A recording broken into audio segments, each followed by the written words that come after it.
Hello বন্ধুরা, শুভ দুপুর। কি রান্না করেছি দেখো। ভাত হলো গরম গরম, এই দেখো ধোঁয়া উঠছে। ভাত নামালাম এক্ষুনি। এই দেখো টমেটো দিয়ে একটু মটরের ডাল বানিয়েছিলাম। টমেটো অল্প একটা ছোটো দেখে দিয়েছিলাম, বেশি টক হয়ে যাবে।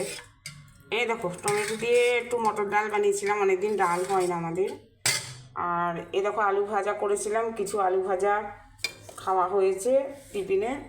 আর এই দেখো বাঁধাকপির তরকারি হয়েছে। এখনকার বাঁধাকপির তরকারিগুলো মানে কচি কচি বাঁধাকপি, সেই শীতকালের বাঁধাকপি উঠেছে জানো। সত্যি দেখলাম, জলও লাগলো না, কি সুন্দর সেদ্ধ হয়ে গেছে। একটু ঘি গরম মশলা দিয়ে করেছি। আর এখানে বানিয়েছি ডিমের কারি আজকে, এই দেখো। তো চলো বন্ধুরা, ছেলেকে খেতে দিয়ে দিই। গরম গরম সব খেয়ে নেবে, তোমরাও খেয়ে নাও ভাই। চলো।